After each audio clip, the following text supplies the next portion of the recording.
And now let us move to the third component of today's discussion, which was the natural cooling and heating. So we'll focus on the natural cooling, as I said, because most of tropical India is requiring cooling. When in Rome, dress like a Roman. When in a hill station, when on a coastal belt, when in a desert, we are constantly changing our dress to suit the climate. And as all of you will agree, our home is actually like an extension of our skin.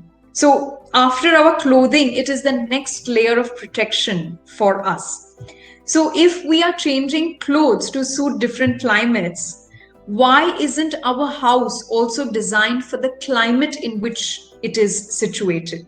On a sunny day, an umbrella offers a very good barrier against direct incident solar radiation. So what is the umbrella equivalent of your building? So in any traditional house, this is a Chettinad house from Tamil Nadu, but we have variations of this in every part of India, in Odisha, in Rajasthan, Gujarat, Maharashtra. Every house has this intermediate space before you enter the house. So this is effectively acting like the umbrella to the skin of your house, which is your walls. It is actually doing the job of the umbrella, which is prevent direct incident solar radiation to heat up the walls of your house.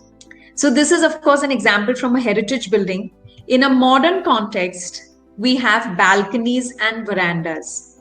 And the beautiful thing about a balcony is, as I said, because it's neither inside nor outside, it connects you with nature in such a deep and meaningful way. In fact, this balcony that you see, my balcony, it has made me into a nature lover and into a bird watcher. We have had the most meaningful and the most memorable conversations of the family with friends and within the family at this balcony. So it really enhances the quality of your life and takes the whole way you experience nature and the sky, the greenery and things around you in a very different light. So I would encourage those of you who are able to design a balcony for your own house would definitely consider that. The second principle of natural cooling is mutual shading. So this is a shaded street in Jaisalmer. And our forefathers had such an ingenious way of creating shading when air conditioning wasn't available by using the neighboring house to shade your own house and using your house to shade your neighbor's house. So it is essentially a very beautiful example of a community living experience where each one helps the other. At one time of the day, the left side house is shading the right side. And when the sun goes to the right side, this house is shading the left side house. So again, at Oroma French Willemins, we've used exactly this principle of the shaded streets of Jaisalmer to create mutual shading. And these gaps also funnel the breeze in a very nice and a beautiful way. The third principle of natural cooling is to reduce hard paved areas around your house. So one very important thing to understand is that the light that we receive directly from the sun is a shortwave radiation. But when it hits the earth's skin, it re-radiates back as a long wave radiation. And the greenhouse gases are actually trapping the long wave radiation and increasing the heat buildup around your house. So instead of having surfaces which are hard paved around your house, if you have softer surfaces like earth or grass or trees or water, which will not reflect or which will not re-radiate the sun's rays, that will create a great sense of thermal comfort around your house. The next principle is of heat reflecting paint. Again, even before your wall absorbs the heat, you can reflect it out. So this is the first level of protection against the heat. Again, another example from heritage is how to insulate roofs. So roof, of course, is one of the main places where you're constantly receiving the sun. And who have lived in apartments in big cities or even in small towns know that the top floor of the house is always the hottest floor.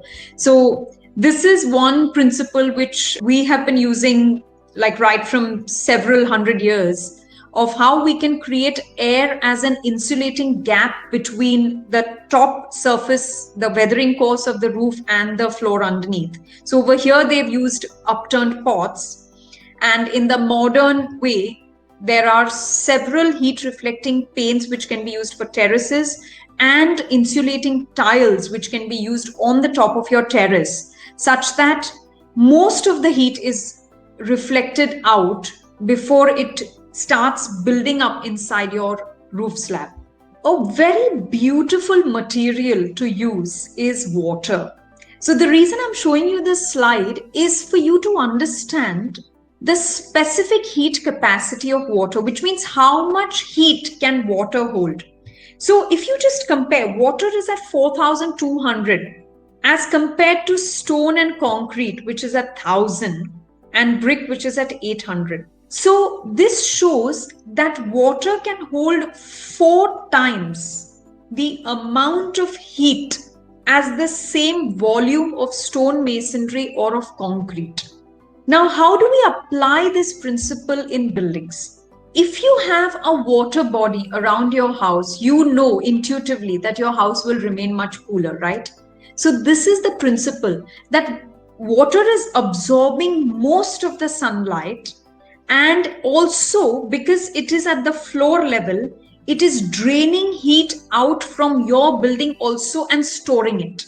So no wonder places like the Taj Mahal feel so cool, because not only is it on the banks of the Yamuna, but it also has a maze of water channels running everywhere in the garden, which is constantly draining the heat out of the building. And water is able to re-radiate that heat back through evaporation, through just change in state. By basically vaporizing from liquid state to vapor state, it is able to carry the heat out. The same principle of the sweat on our skin. Why do we feel cooler when we sweat? Is because when the sweat evaporates, it is sucking heat out from our skin and re-radiating it back. So it's the same principle that your house, like your skin, must be a breathing space. So this is how we've used water in one of our projects here at 2 levels, and what it does to the rooms on either side.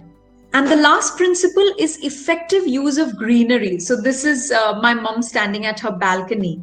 And because of the use of vertical creepers, more than 60 to 70%, and I've measured this with a lux meter and a mean radiant temperature thermometer, we have cut out almost 65 to 70% of the heat buildup in the house because of effective use of vertical gardens in the right locations. And of course, a terrace garden, which is another alternative to using those insulating tiles that we just spoke about, would be another very effective way to stop ingress of solar gain from the roof. So these are the 7 principles that we've just covered in natural ventilation right now. The first one was to use the balcony as an umbrella. The second was to do mutual shading like the streets of Jaisalmer. The third was reduction in hard paving areas around your house. The fourth was use of heat reflecting paint. Fifth was roof insulation. Sixth was using water correctly. And the 7th was using greenery correctly.